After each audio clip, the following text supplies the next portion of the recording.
Welcome, everybody, to Michael Maher Live, the most inventive named show on the internet. Totally creative name. I don't even know that True. you could guess where the name came from. And we just come on and talk about stuff. And by we, I mean whatever guest I choose to come on the show. It's the most loosey goosey intro you will ever hear in your life. Anyway, I own and run an agency that helps brands to grow on Amazon called Cartology. And today with me, I have Kate Bray, the CEO and founder of REB. Welcome to the most original name show on the internet. Tell us a little bit about you, yourself, what you're doing right now. I would love to just give people Yeah. some background on that. Yeah. Hi, everyone. I'm so excited to be here to yap. I love yapping. It's one of my favorite pastimes. So, I'm Kate. I am the CEO and founder of Rev Relief, which is a period relief company. We only have one SKU, so Hey, that's technically, great. Less SKU we're a one product complexity. company so far, but we're keeping it simple for now. But we're launching new products. But I come from a long background in ecom, so I started as an account strategist at a company called NetRush, and got to just kind of live the. I did you ever watch Silicon Valley? No, I don't think I did. No, it was that's what it reminded me of that, and I Okay. I think I romanticized it a little bit, but worked as a strategist for a while, and I love founders. I love talking to founders, and I ended up going. I was there for 3 years. Fell in love with e-commerce, and that was specifically on Amazon advertising. And then I went over to a company called Incrementum Digital, where I honestly think what really kickstarted that part of my career was a viral video about my favorite chat GPT prompt back in 2022, which is crazy with the Yeah, way that AI is crazy. going now. But then just spent a few years creating content, going around to trade shows, talking to founders, and getting the itch to start my own brand. And then got rejected by Kickstarter, plugged a little plug into Shopify, and here we are today. My product is I have it here. I'll show you in a second, but it's a heating pad. I ended up patenting. I filed a utility patent for Wow. that shape for period cramps, and it just registered, but it's not, or it just published, but it's not registered yet. So it's Oh, under okay. review right now, which is like Yeah, so congrats though. That's excited about awesome. that. Yeah, I can't wait to frame it. I just can't wait for that to not be in the back of my mind. But so we're a first mover in the category. It's something that an idea I sat with for about 5 years. I watched every single one of Bradley Sutton's how to launch a product on Amazon videos, and um yeah, we're about to cross our first million in sales this month, which is my I think to date my biggest milestone as an e-commerce just Wow. professional. So yeah, I'm really proud of that. A million in total sales Yeah, since you've launched. Okay, that's since amazing. October 2024, and it's really cool because we just the way that everything worked out, because we got rejected by Kickstarter, we have that plugin, that pre-order plugin on Shopify. Okay. And so we've spent 75% of that time on pre-order mode, and our conversion rate is just super super sticky, and so we're able to just continue running ads when we're out of stock. But yeah, it's been a That, by the wild way, ride. is a huge unlock because I remember I got started in e-commerce back in 2010 and was running my own e-commerce business on. I actually started on eBay, then Amazon, Oh, then cool. my own store, and I created like a fitness brand that had a lot of other products that I sold as well too, but that was like one of the things. And there was this like interval timer that we sold that was more like CrossFit MMA gym style. Anyway, I had cool little names for it. Like the one that sold the most was called the Boo, and then That's one, cool. yeah, whatever. And I was like, I was getting into the branding thing, but thank you, I appreciate that. That's almost as clever as the name of this podcast. That's pretty cool. Almost, not quite. And I remember, and it's not, if you're doing it from a place of pre-ordering like you're doing it, great, because it's up front.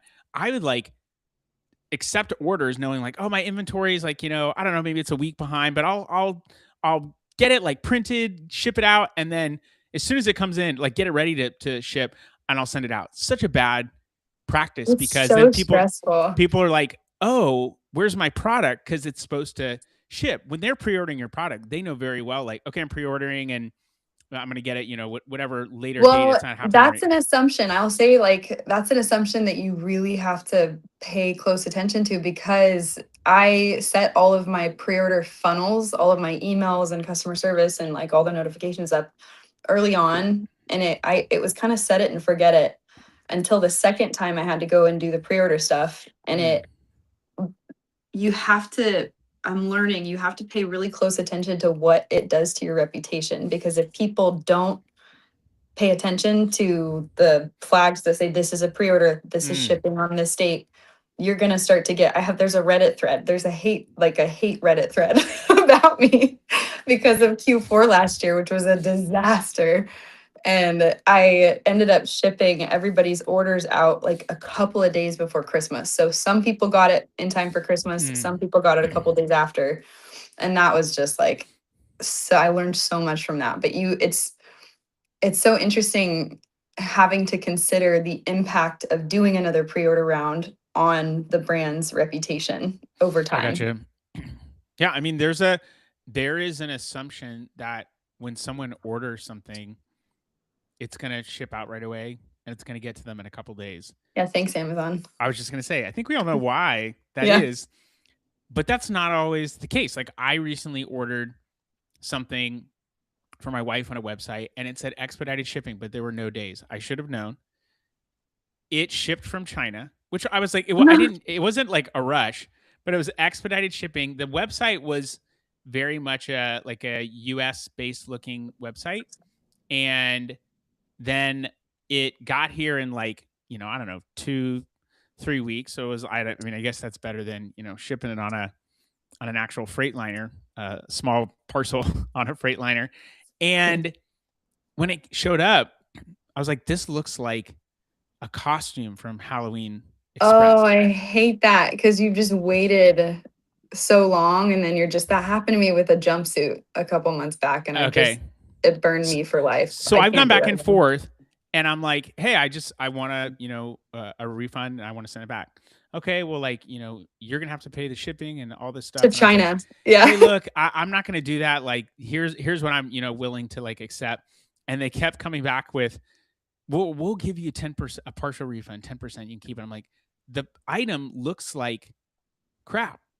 I don't Yeah. want the item. And it's not as I described. Anyway, there is an expectation that's there. And if you don't, hit or meet that expectation, the consumer, I mean, you potentially lose someone for life unless you're able to woo them back. Those are also opportunities to be like, hey, we're So so sorry about this. We're going to it's make so this right. And true. here's what we're going to do. And then you can actually have a customer for life. But in those hard situations, how you handle them, I think, makes a big difference. It's true. I actually ended up, one of my colleagues, they encouraged me to call or to try to figure out what Ooh, orders were in that Reddit thread. And I ended up calling one of them that was she was super, super angry. She followed back up and she was like, hey, she called me. And I had refunded her. And like, I sent her the product anyway. I'd refunded her. I called her and then I sent her another of like one of the newer SKUs. mm, And she ended up like following up on her own thread. But the thing that keeps me up at night is that it's still ranking under REB relief. And like, oh, so I'm like, I'm trying to troubleshoot and figure out what to do about that and just SEO in general, because the assumption I had for the last couple years was that SEO in Google, because I'd been on Amazon for so long and now we're just running meta ads for discovery. So Google okay. SEO wasn't really, at the forefront, until I went to Shop Talk this year, and everybody was like agentic commerce, searchable pages, all this stuff. And so I'm trying to kind of figure out what to do about that SERP, for REB relief on Google. Anyways, that's always in the back of my mind.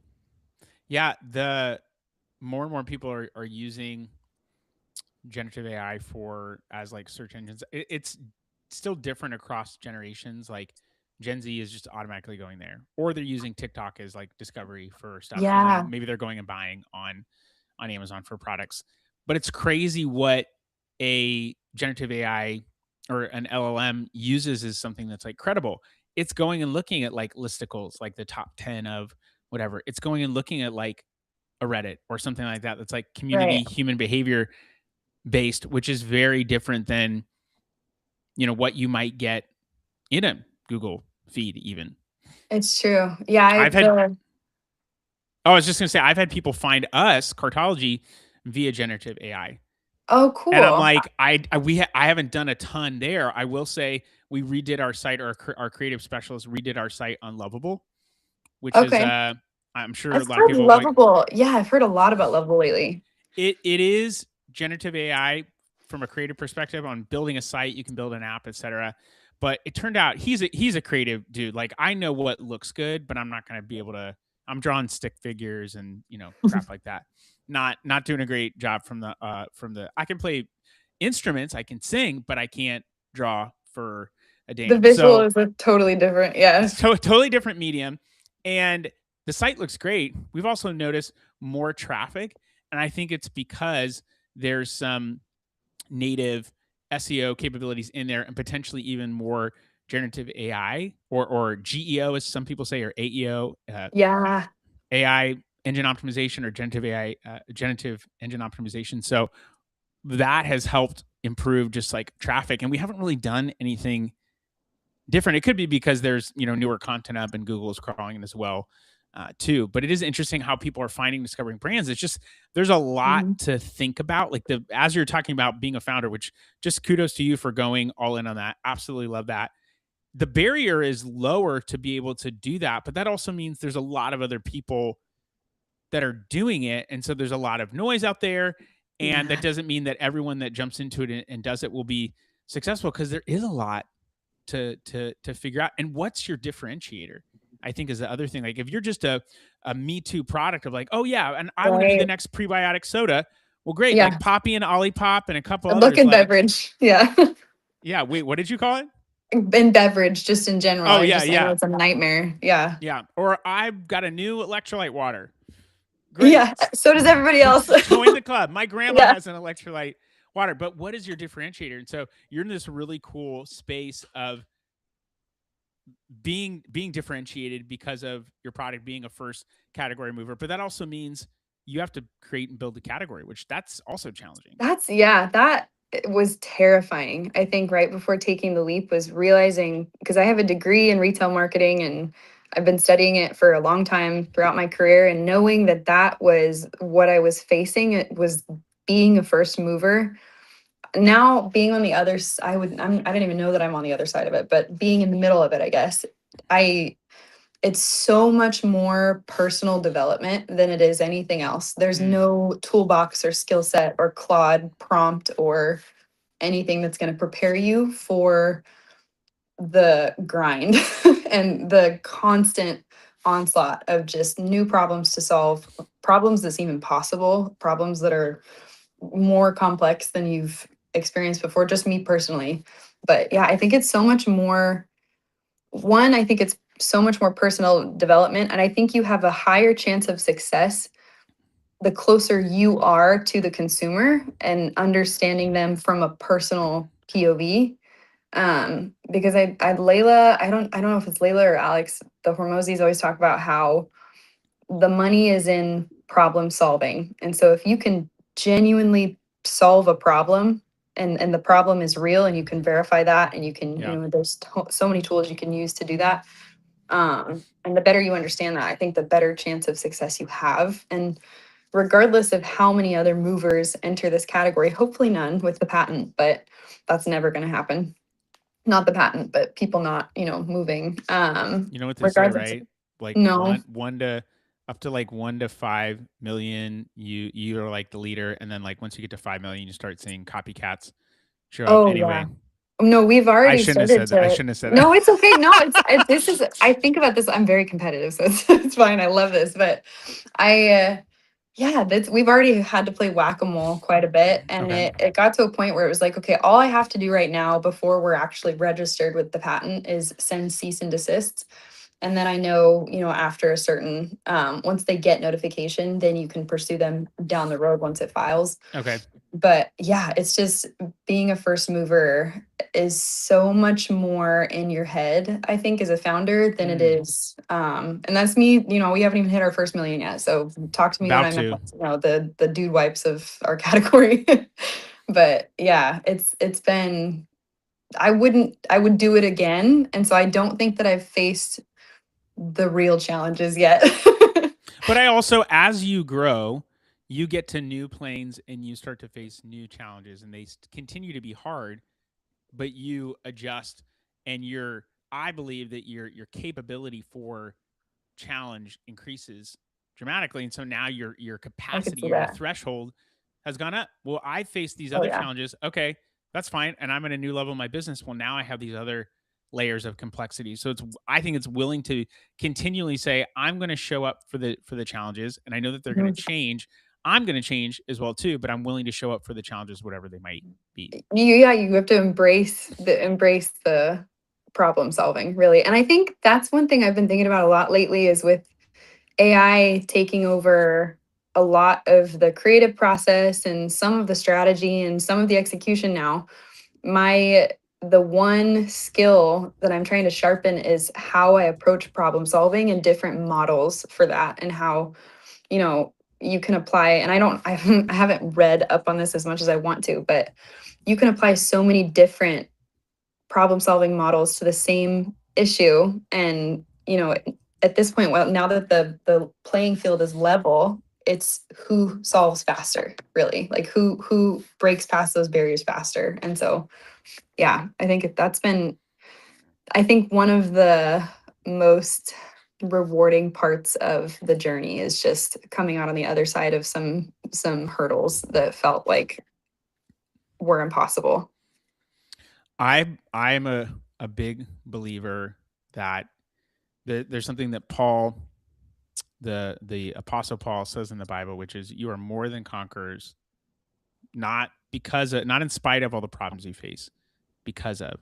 Oh, We are cool. more than conquerors through Him who loves us. So it's in God's strength that we are able to achieve and do these things, but it is not in spite of, like, well, you still made it through. It's like, no, these challenges are in some cases very intentional, and they are meant to they can break you or they can grow you. And if you try and do it all on your own, Mm, you don't get help, it's going to break you. And anyone that says, like, I'm self-taught or whatever, it's like, not really. Like, you've learned from somewhere or something. Like, maybe you didn't go to like school for it. Maybe that's what people mean is like, you know, I'm a like someone. I love Prince. You can see him right here. He's Prince. like, self-taught guitarist. I'm like, yeah, but someone showed you how to like play a chord or do something, and you learn from someone. It's not like you were in a white padded room with a guitar and they just said go for it and you figure it out on our own. Like, Mm, we learn from other places, so no one is like fully self-made. I just don't believe in that anyway. I don't think yeah. it's necessary. I don't think it's like a badge of achievement to say I did it all on my own. Like, okay, great. Like, Yeah. but it's because of the challenges. That's what makes you stronger. And there's so many great metaphors of like, you gotta, run longer and faster to be able to achieve better PRs in running. When it comes to weightlifting or strength training, like, you are breaking down your muscles so that it can, and fueling it properly so that you can rebuild it back stronger. There's so many great analogies there, Mm, but you don't, go to the gym and you're like, man, I really don't want to sweat or pick up anything heavy. I kind of just want to stand here. You could do that. You're going to walk out looking maybe even I think skinnier. I so. don't know. You're not going to Yeah. build the muscle that you want, but it's those challenges that are really what help you. And I think I've heard Will Nitza, who's the founder of IQ Bar, he's posted about this on LinkedIn before, where he Mm. just is like, you're willing, as a founder, you have to be willing to constantly face challenges, solve those problems, and continue to do it at like a fast clip, because it's not like you get there, you do the thing, and then you arrive. There's always more stuff. Oh yeah. Speed to decision making. Yeah. Oh yeah. And it's cool because REB's mission is based in the idea that the uterus is a muscle. And so understanding the physiology of the muscle and Mm, how it develops and all of that, even just psychologically, you have to tear a muscle in order for it to grow, or you have to build it back up in the right way with the right minerals and all these things. And I love that. And I love the idea that, like, the fear of God is the beginning of wisdom, and how when you face challenges like that, you're gonna be transformed in some one way or another. And the fear of that inadequacy, I think, is wise because like there is a reality where you don't measure up and you give up, but that's the only way you fail is if you stop, if you give up, and um if you quit. I've said that the ultimate end is death. So like giving up, there's really no quitting. I mean, until you're gone, you give up your last breath. Then you're a real quitter by just giving up your Yep. last breath. Like really, you didn't fight for it. Am I Yeah. right? Yeah. Especially if it's out of your control. Yeah, right. But I digress. If you fail at something, I had someone on. So I have a better named show called The Longer Game. It's a podcast. And I've had multiple people on there, and they've said a lot of the same things. Like we had a founder on first episode of this season 4 that came out earlier this year. His name is Joe Rotundo. He founded a company called Smear Case, which is a like cottage cheese based ice cream. It's a brand new Interesting. format for cottage cheese. I love cottage cheese, but anyway, the whole episode was about choose your hard. Like life is hard. Choose your hard. Being a follower is hard. Being a leader is hard. Choose your hard. Yep. Yep. Equally so, I think. Exercising is hard. Not exercising is hard. Choose Yep. your hard. Yeah. There's a lot of different things that you could do, and just don't let it choose you. Essentially, like if you, Ooh, I like that. Being single is hard. Being married is hard. Choose your hard. If Yep. you feel like you're meant to be married, but it's going to be hard, you're okay with that, cool. If you feel like you're meant to be single, but it's going to be hard, cool. Just don't let those things choose you, as I think was the whole point. But someone else came on and said just lots of great wisdom that I get to take from people and then put my own name under it. Like you miss 100% of the shots you don't take. Wayne Gretzky, Michael Scott. Michael Scott. I was going to say now Michael Maher. Michael Maher now goes under Michael Scott. But someone said if you fail at something, or you test something like on your site and it doesn't go well, like revenue doesn't increase, don't look at it as a failure. Look at it as like, hey, the thing that we just tested is really important to people, and we now know that. How do we reset back to where we were and improve upon that thing? But now you actually know. A lot of times I think you get something right and you're afraid to adjust or change it because you think that this is the key, but maybe you don't really know until you test that thing and it something drops and you're like, oh, well, okay, this was really important. Great. Now we know, let's continue to double down on that. Yeah, it's so true. I think the biggest lesson I had in that arena was when, after the Kickstarter failure happened, I decided to go try to get on Shark Tank. And it's so easy when you face obstacles as an entrepreneur to surrender to the idea that it's out of your control, or that some of these flukes like the tariffs, or in this case, I was wearing my headphones through a security barrier in the Venetian hotel, and the Tesla had exploded outside the hotel a few days earlier, and the security was super tight, and I didn't have my ID on me. And so these are all things that were within my control, but it was just a fluke. It was like, no, there was no way for me to know that all of these things were going to stack up. And I ended up not getting the opportunity to pitch to Shark Tank. And I have friends that actually went to that pitch. I met them after this, but they went to that pitch and they made it onto the show. And their trajectory just like, and so that was hard to swallow, where it was like, oh my gosh. But that was I'm so grateful for that lesson, because there was this part of me that was just fighting for validation, where it was like, no, that wasn't my fault. That wasn't my fault. But it's like, there's no value in that. The moment that you take full responsibility for every single thing in your business, no matter if it's your fault or out of your control, is the moment you take control. And so, or you can actually change the outcome. And so that was, it's almost like, once you overcome certain failures like that, you start to crave it a little bit, because it's like the person that I am on the other side of that is so much cooler than the person that I was, the girl that was crying in the Venetian hotel in front of all of the security guards. Like, it's so much development has happened between that failure and now that I use in every day of my life. So yeah, I think it's so important. I was going to say something, and I think it was just, yeah, we have a lot of cliches because I think they're often true. And there's actually a really funny um, comedian named Hannibal Buress, and he has a little bit where he does this about like when things get really hard, people say cliche things, and his whole bit is like, man, when things get really like challenging for people, they always start to say things like take it one day at a time, and he's like, but aren't we all taking it one day at a time? Do you have a weird way to like take life at a week or a month at a time? Like, are you doing something? Because Yeah. if you are, like, tell me. But you really only can take life at a day at a time. So if you're worried about tomorrow, like tomorrow has enough troubles, focus on today. What do you have control over? How do I respond to this situation? And that's what I think taking ownership is. It doesn't mean that I necessarily am a screw up and I mess this thing up or whatever. It's like, all right, what could I have done differently in this moment to get myself here? And what can I do next time whenever I'm up against a challenge or whatever, that I can now take ownership and say, I'm going to get myself into a better position the next time. And that's what I think learning is saying, all right, there was an issue. I'm not just fixing it now, but I'm addressing a root cause so that the next time something happens, you actually know what to do or how to respond, or you go out like, hey, I'm fully prepared because of, XYZ. I'm aware of what's happening. And it doesn't mean that you necessarily caused it to yourself, but now you're saying, hey, I'm going to own this and here's what I can do in response to this thing.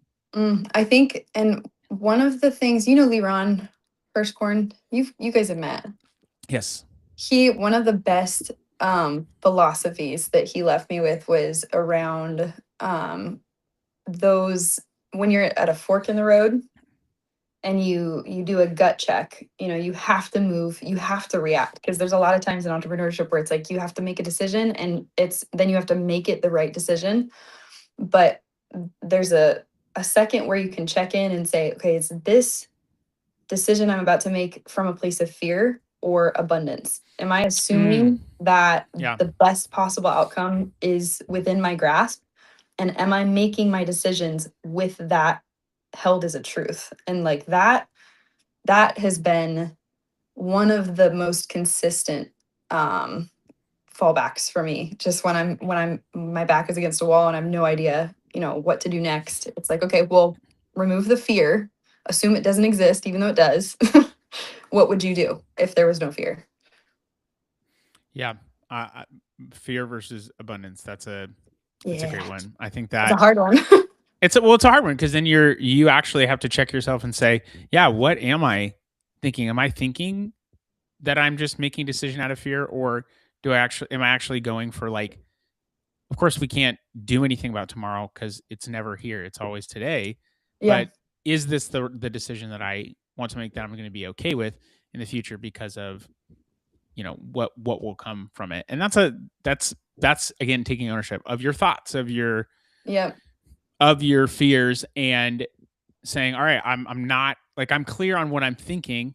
I'm thinking about, I'm acting out of a place of fear, so I'm not going to do that. Here's the decision I am going to make. But it's just choosing that moment to say, hey, I'm going to take control over this and not just act. I think emotions are great tells of like something that's going on, but just because you have an emotion doesn't mean you need to act on it. And I think in most cases you probably don't. You need to think, like, why am I feeling this thing? For me, I struggle with being impatient.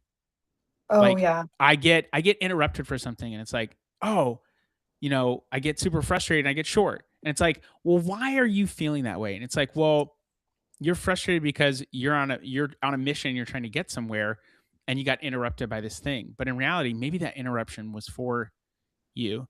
And I had someone who sent me something called the Interruptible Man. It's all about how Jesus was interruptible. Like, he went wherever. I love that. He never was in a hurry. He never scurried through somewhere, but he never, he wasn't slowing down either, but he was open to interruptions.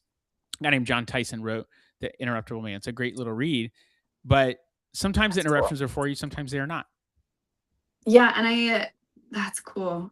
He always asked questions too. That was another thing that my dad always taught us, was that whenever Jesus was confronted with a problem, the first thing that came out of his mouth was always a question.